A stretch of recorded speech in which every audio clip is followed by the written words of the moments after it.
జీవపు మాటలు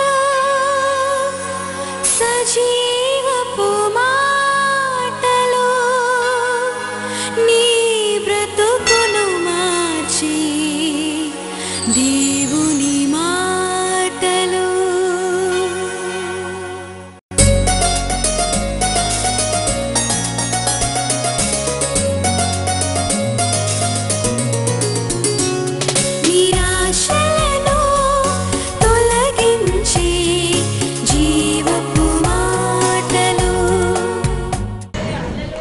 యేసు ప్రభు పడిన శ్రమల్లో నాలుగుతో వివరించడానికి ఎవరికి తరం లేదు, కానీ కొంత మట్టుకన్నా మనం సిలువను ధ్యానించాలి, ఆయన శ్రమలను ధ్యానిద్దాం.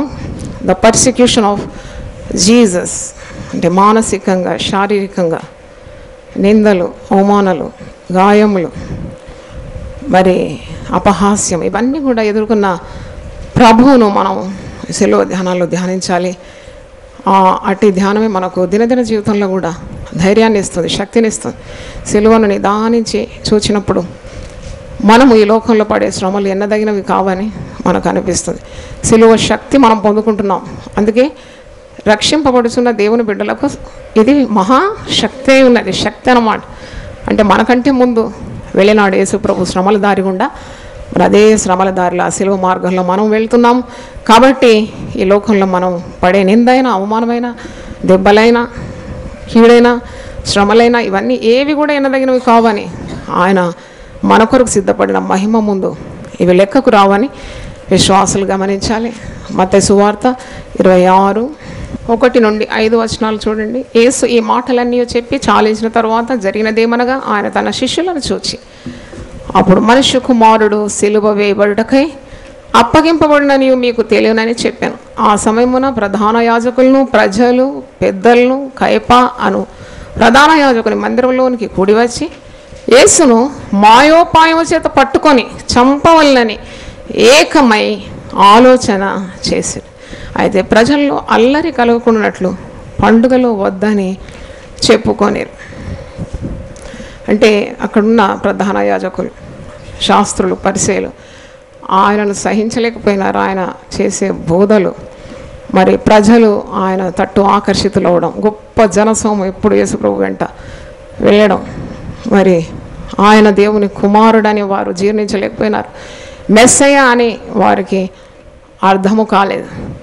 మరి యేసు ప్రభువును, ఆయన చేసే అద్భుతాలు ఇవన్నీ కూడా వారు చూస్తున్నారు, వింటున్నారు. ఎలాగైనా యేసు ప్రభువును అంతమొందించాలని వారు మాయోపాయాలు చేస్తున్నారు.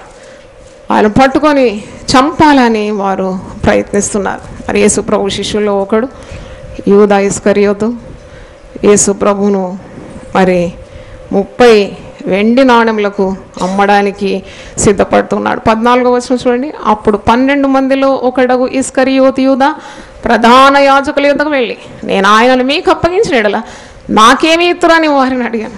అందుకు వారు 30 వెండి నాణెములు తూచి వానికి ఇచ్చిరి. వాడు అప్పటి నుండి ఆయనను అప్పగించుటకు తగిన సమయము కనిపెట్టుచుండాను. యేసు ప్రభుతోనే నడిచినాడు. 12 మంది.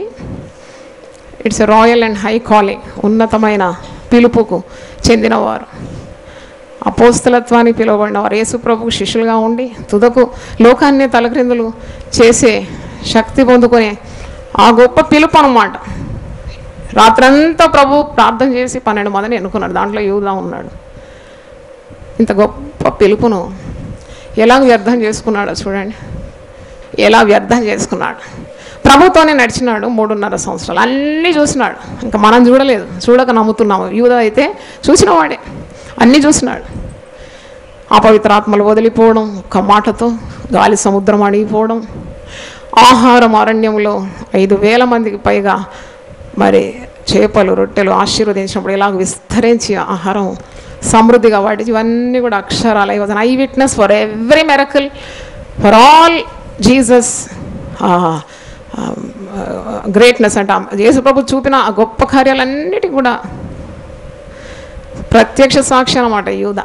కానీ హృదయము మారలేదు. యేసు ప్రభు కొండ మీద ప్రసంగం యూదా వినలేదా? వినలేదా? విన్నాడు కదా, యేసుప్రభు నోటి నుంచి ప్రతి మాట విన్నాడు, కానీ మార్పు ఎక్కడ ఉంది? ప్రభువుని పట్టించడానికి పన్నాగాలు పన్నుతున్నాడు. తుచ్చమైన అభిలాష అన్నమాట. 30 వెండి నాణాలు అంతేనా యేసుప్రభు ఖరీదు? Is Jesus worth only 30 pieces of silver? నేను ఎప్పుడు అనుకున్నాను వీడు 30 బంగారు నాణాలు కూడా కాదు, ఏం నాణాలు అవి? వెండి నాణాలేనా యేసుప్రభుకు విలువ? అంటే నాకు ఒక మాట గుర్తొచ్చింది. మనము మన హృదయంలో ప్రభువుకు చోటు ఇవ్వకుంటే తుచ్చమైన అభిలాషలకు మనం జారిపోతాం. భ్రష్టమైన మనస్సుకు దేవుడు మనల్ని అప్పగిస్తాడని రోమియోలకు రాసిన పత్రిక, ఆ మాట ఒకసారి చూడండి. రోమియోలకు రాసిన పత్రిక 1వ అధ్యాయము. దేవునికి చోటు నీ హృదయంలో ఇవ్వకుంటే చేయరాని హేయ కార్యాలు చేసేస్తావు. కాబట్టి ఎప్పుడు దేవుని సన్నిధితో నీ హృదయం నింపబడాలి. రోమా 1:28. మరియు వారు తమ మనసులో దేవునికి చోటు ఇయ్యనొల్లకపోయారు గనుక చేరాని కార్యములు చేయుటకు దేవుడు భ్రష్ట మనసుకు వారిని అప్పగించాడు. చేయరాని కార్యములు చేయడానికి భ్రష్ట మనసు వచ్చేస్తుంది అన్నమాట. దేవునికి చోటు ఇవ్వకుంటే ఆల్వేస్ టేక్ కేర్. అందుకే చూడండి, హృదయంలో నీ దేవుని సన్నిధితో నింపుకుంటే నువ్వు ఎప్పుడు దేవుని చిత్తాన్ని నెరవేరుస్తావు. ఇక్కడ దేవునికి స్థానం ఇవ్వలేదు యూదా. అందుకే చేయరాని కార్యము చూడండి, రక్షకుని అమ్ముకోవడానికి ఎన్ని గుండెలు ఉండాలి, ఎంత ధైర్యం. పరిశుద్ధమైన ప్రభువును అమ్ముకుంటున్నాడు, అది కూడా 30 వెండి నాణాలకు బేరం కుదుర్చినాడు. ఎంత ధైర్యం! వానిలో దేవునికి చోటు లేదు. అంటే యేసుప్రభును బాహ్యంగా చూస్తున్నాడు. ఇంకోటి నేను గమనించిన, శిష్యులు అందరూ కూడా ప్రభువా అని పిలుస్తారు యేసుప్రభును.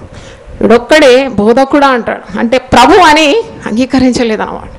ఎక్కడైనా మీరు సువార్తలు యూదా ఏ విధంగా సంబోధిస్తాడు యేసుప్రభు? బోధకుడా అంటే టీచర్ అంతే, కానీ తక్కిన వారు ప్రభువా అని సంబోధిస్తారు. అంటే హృదయంలోకి ప్రభువును స్వీకరించలేదు, పైగా తిరుగుతున్నాడు. ఏదో యేసుప్రభు ఒకనాడు రాజ్యాధికారి అయితే తనకు కూడా రాజ్యంలో కొద్దిగా పెద్ద స్థానం దొరుకుతుందేమో అని అలాగూ లోకాశలతో నిండినవాడు, భ్రష్టుడు అన్నమాట యూదా. కాపాడేవాడే అప్పగిస్తున్నాడు. ప్రభువుని ఎంత కాపాడుకోవాలి కదా, దగ్గరున్నవాడు అప్పగిస్తున్నాడు. అంటే భద్రత లేని లోకమని, ఈ లోకం మీద నువ్వు ఎక్కువగా నమ్ముకోవద్దని, ప్రభువుని నమ్మాలి, దేవుని నమ్మాలి. ఆయన నీ ప్రాణముని ఏం చేస్తాడు? కాపాడుతాడు. దేవునికి స్తోత్రం. అంటే యేసు ప్రభు ఏ విధంగా ఆయన సిలువ శ్రమలు పొందినాడో అవన్నీ మనం ధ్యానిస్తున్నప్పుడు చాలా మరి దేవుని గురించిన జ్ఞానం మనకు అందుతుంది. నమ్మరాని ప్రపంచంలో మనం ఉన్నాం, మోసంతో నిండి ఉన్న ప్రపంచం. యేసు ప్రభు శిష్యులతో కలిసి ఆయన సిలువ మరణానికి ముందు చేసిన గొప్ప కార్యం ప్రభు బల్లను ఆచరిస్తున్నాడు. 26 నుండి 29 చూడండి. వారు భోజనము చేయుచుండగా యేసు ఒక రొట్టె పట్టుకొని దాన్ని ఆశీర్వదించి విరిచి తన శిష్యులకు ఇచ్చి, మీరు తీసుకొని తినడి, ఇది నా శరీరం అని చెప్పాను. మరియు ఆయన గిన్నె పట్టుకొని కృతజ్ఞతాస్తుతులు చెల్లించి వారికి ఇచ్చి, దీనిలోనిది మీరందరూ త్రాగుడి, ఇది నా రక్తము, అనగా పాప క్షమాపణ నిమిత్తము అనేకుల కొరకు చిందింపబడుచున్న నిబంధన రక్తం. నా తండ్రి రాజ్యంలో మీతో కూడా నేను ఈ ద్రాక్షారసము క్రొత్తదిగా త్రాగు దినం వరకు ఇకను దాన్ని త్రాగనని మీతో చెప్తున్నాను. అంతటా వారు కీర్తన పాడి ఒలీవల కొండకు వెళ్ళి, ప్రభు ఇక్కడ రొట్టె విరుస్తున్నాడు, ద్రాక్షారసం రొట్టె తన శిష్యులకు ఇస్తున్నాడు. ఇది మరి నా రక్తము పాప క్షమాపణ నిమిత్తం అనేకుల కొరకు చెందింపబడుచున్న నిబంధన రక్తం. కింద ఫుట్ నోట్లో క్రొత్త నిబంధన అని రాసింది. అంటే యేసు ప్రభు మరి ఆయన చేసిన ఈ ఆఖరి సిలువ మరణానికి ముందు చేసిన ఈ కార్యాన్ని మనం ప్రతి ఆదివారం ఇక్కడ ఆచరిస్తున్నాం కదా. ప్రభు బల్లలో సమీపిస్తున్నాం. ఏంటి ప్రభు బల్ల? ప్రభు బల్ల రొట్టె అంటే యేసు ప్రభు యొక్క శరీరం. రొట్టెను వీరుస్తున్నాం అంటే ఆయన సిలువలో మన కొరకు విరువబడినాడు. ఒకే రొట్టెలో ప్రతి ఒక్కరు పాలు పొందుతున్నాం అంటే క్రీస్తు శరీరంలో మనం అందరం కూడా పాలిభాగస్వామ్యం అనే సూచన. ఆయన మన కొరకు అంత గొప్ప బలియాగం చేసినాడని ప్రతి వారం కూడా బల్లను సమీపించినప్పుడు పవిత్ర హృదయంతో, ఒకవేళ బలహీనత ఉంటే పశ్చాత్తాపమైన హృదయంతో ప్రభు శక్తిని కోరుతూ ప్రభు బలలో పరిశుద్ధంగా మనం సమీపిస్తున్నాం. అంటే యేసు ప్రభు యొక్క శరీరం. ద్రాక్షారసం దేనికి సూచన? యేసు ప్రభు యొక్క రక్తం. అంటే ఎందుకు చేస్తున్నాము? యేసు ప్రభు యొక్క బలి యాగాన్ని మనం ఏం చేస్తున్నాము? జ్ఞాపకము చేస్తున్నాం. లూకా సువార్త 22. యేసు ప్రభు మన కొరకు తన శరీరాన్ని అప్పగించుకున్నాడు, ఆయన తన రక్తాన్ని చిందించినాడని మనం మాటి మాటికి జ్ఞాపకము చేసుకోవాలనే ఉద్దేశం. లూకా 22:19-20 చూడండి. పిమ్మట ఆయన ఒక రొట్టె పట్టుకొని కృతజ్ఞతాస్తుతులు చెల్లించి దాన్ని విరిచి వారికిచ్చి, ఇది మీ కొరకు ఇయ్యబడుచున్న నా శరీరము, నన్ను జ్ఞాపకము చేసుకొనుటకు దీనిని చేయుడని చెప్పాను. జ్ఞాపకం చేసుకోవాలి. ఇట్స్ వెరీ శాంక్టిఫైడ్ థింగ్ అనమాట. అంటే ప్రభు బల్ల కార్యక్రమానికి చాలా భయముతో పవిత్రతతో మనం సమీపించాలి. ఎందుకంటే యేసు శరీరం, యేసు రక్తాన్ని మనం జ్ఞాపకం చేసుకుంటున్నాం. నన్ను జ్ఞాపకము చేసుకున్నటకు దీన్ని చేయమను. ఆయన నిబంధన, క్రొత్త నిబంధన మనం గుర్తు చేసుకుంటున్నాం. ఆయన కార్చిన రక్తం ద్వారా మనకు పాప విమోచన, ఆయన పొందిన దెబ్బల చేత మనకు స్వస్థత కలుగుతున్నది అని జ్ఞాపకం చేసుకొని మనం ప్రభు బలలో ఇది కూడా యేసు ప్రభు శిలువ మరణానికి ముందు జరిగిన కార్యం. తర్వాత నేను అన్ని హైలైట్స్ మీకు జ్ఞాపకం చేస్తాను. యేసు ప్రభు శిలువ మరణానికి ముందు జరిగిన కార్యాలు. యేసు ప్రభు గెత్సెమనే తోటలో ప్రార్థన చేయడం. ఇక్కడ మత్తయి సువార్త 26:36-46 వరకు చదవాలి. ప్రార్థన యొక్క ప్రాముఖ్యత, the importance of prayer in every believers life. మనం శ్రమ కలిగినప్పుడు ప్రార్థన చేయాలని ప్రభు మనకు ఇక్కడ మంచి ఉదాహరణ అన్నమాట. నీకు అసాధ్యంగా ఉన్న కార్యాల కొరకు నువ్వు తండ్రి అయిన దేవుని యొద్ద యేసు పేరట ప్రార్థించినప్పుడు విడుదల పొందుతావని నీకు అర్థం కావాలి. గెత్సెమనే తోటలో ప్రభు దుఃఖాక్రాంతుడై, చింతాక్రాంతుడై, ఆయన రక్తము ఆయన చెమట రక్తముగా మారిపోనంతగా అంత వేదనతో ప్రార్థన చేస్తున్నాడు. ఈ 38 చూడండి. అప్పుడు యేసు మరణమగునంతగా నా ప్రాణము బహుదుఃఖములో ముని ఉన్నది. ఆయన ఇన్నర్ సర్కిల్ శిష్యులు, జబదయి కుమారులు, యాకోబు, యోహాన్లు, మరి పేతురు, ఈ ముగ్గురితోనే చాలా ప్రాముఖ్యమైన కార్యాలకు ప్రభు వెంట పెట్టుకొని వెళ్ళేది. ఇన్నర్ సర్కిల్ అన్నమాట. వీరిని ప్రార్థనకు రమ్మంటే వీరు నిద్రపోతున్నారు.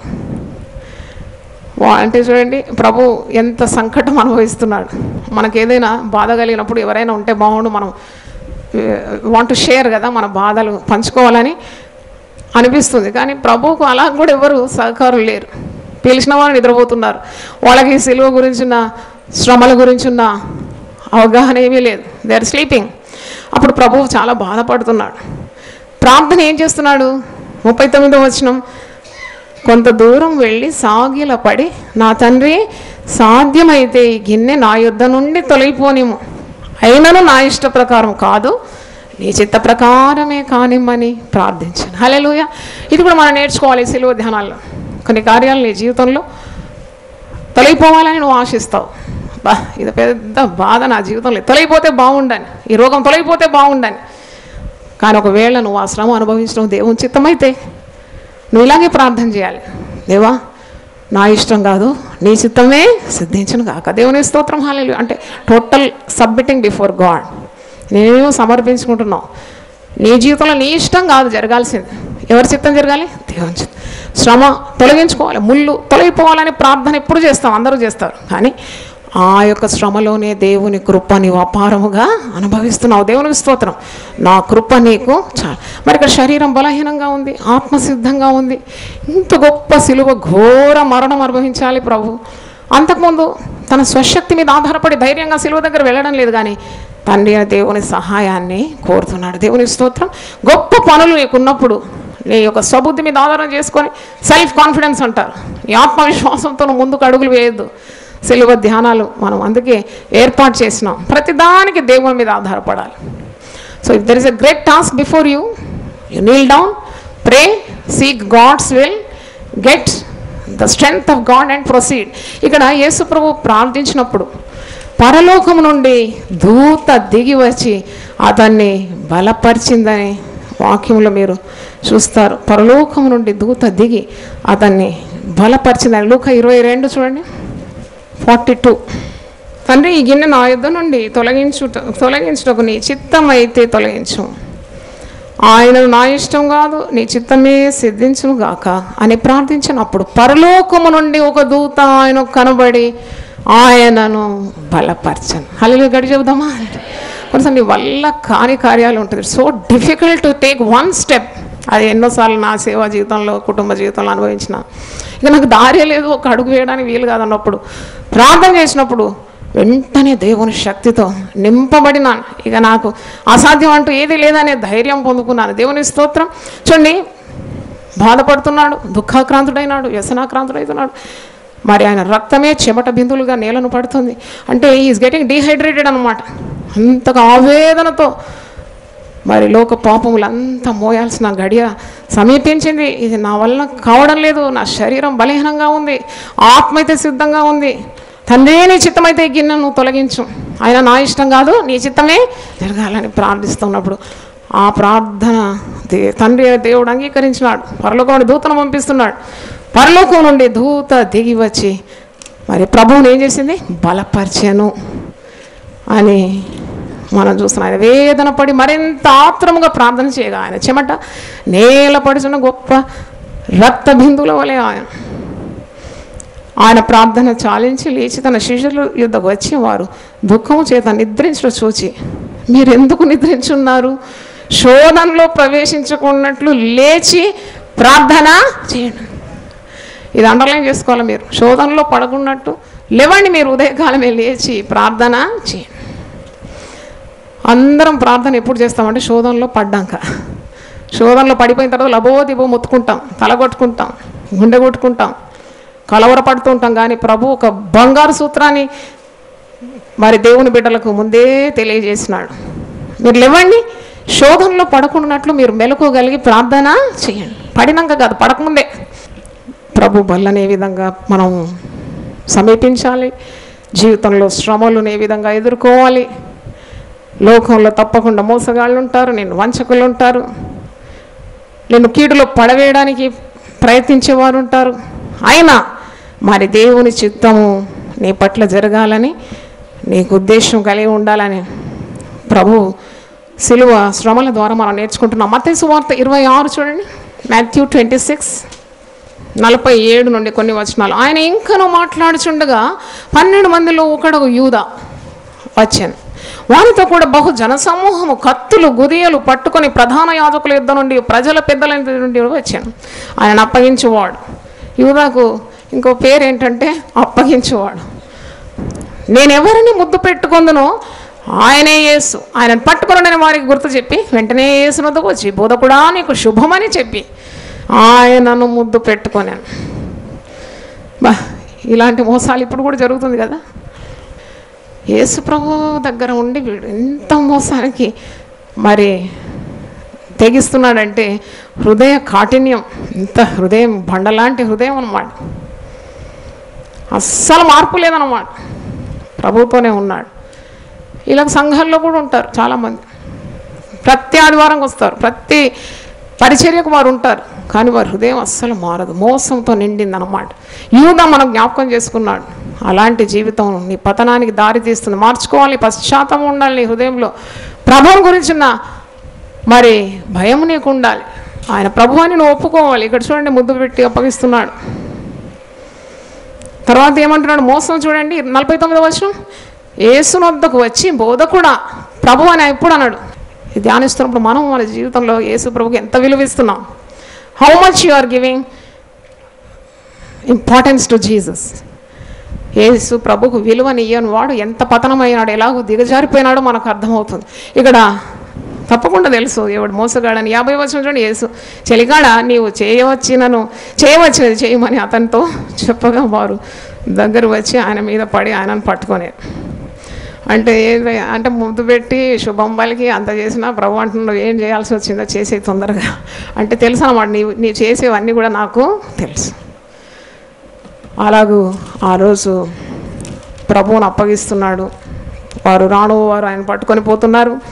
ప్రధాన యాజకుల యుద్ధకు అన్న కైప యుద్ధకు వెళ్తున్నాడు. ఆ రోజు మరి అబద్ధ సాక్షులు అనేకులు వచ్చి ప్రభు మీద అబద్ధ సాక్ష్యములు పలుకుతున్నారు. ఆ రాత్రంతా ప్రభు ఒంటరిగా బాధను అనుభవిస్తున్నాడు. ఇదంతా మీరు మెత్త 26 చూస్తే సిలువను చక్కగా సిలువ శ్రమల్లో ధ్యానించగలరు. మరి 50 ఆ గడియలను యేసు జనసములు చూచి బందిపోటు దొంగ మీదకి వచ్చినట్లు కత్తులతో గుదియలతో నన్ను పట్టుకొని వచ్చితిరా, నేను అనుదినం దేవాలయంలో కూర్చుండి బోధించినప్పుడు మీరు నన్ను పట్టుకొనలేదు, అయితే ప్రవక్తల లేఖనములు నెరవేరినట్లు ఇదంతయు జరిగినని చెప్పాను. అప్పుడు శిష్యులందరూ ఆయనను విడిచి పారిపోయారు. ఇది ఇంకెంత బాధ అండి.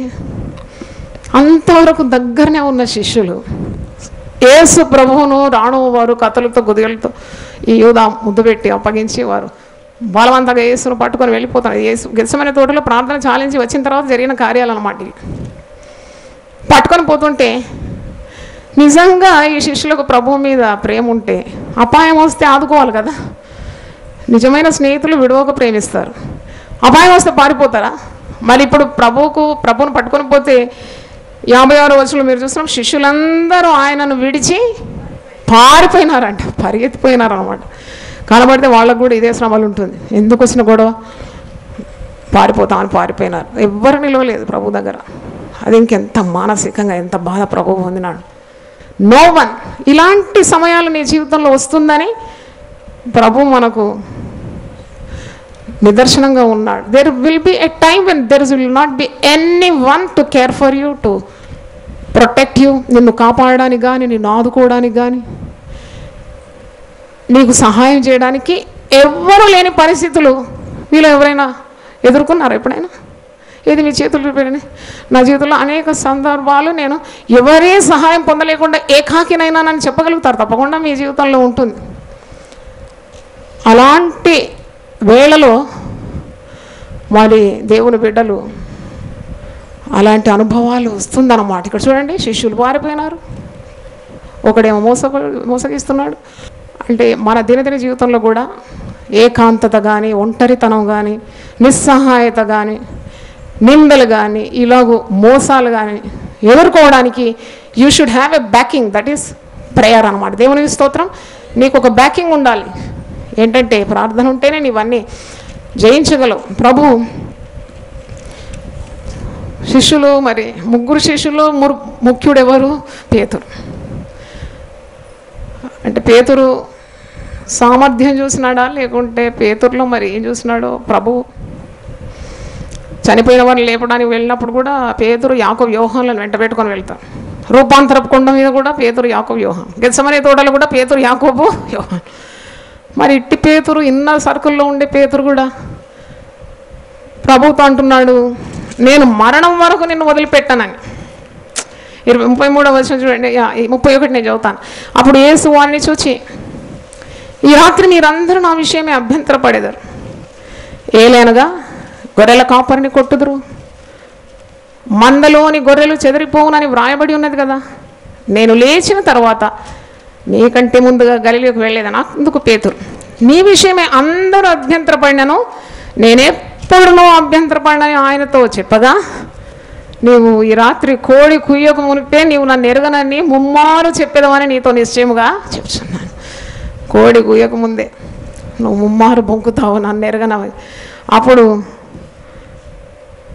నీతో కూడా ఇంకో మాట పేతురు అంటాడు, 35వ వచనం చూడండి. పేతురు ఆయనను చూచి, నేను నీతో కూడా చావవలసి వచ్చినను నిన్ను ఎరగనని చెప్పనా నేను. అదే ప్రకారం శిష్యులందరూ అని. పేతురు మాత్రమే కాదు, అందరూ అంటున్నారట, చావవలసి వచ్చినా కానీ మేము నిన్ను వదిలిపెట్టాం.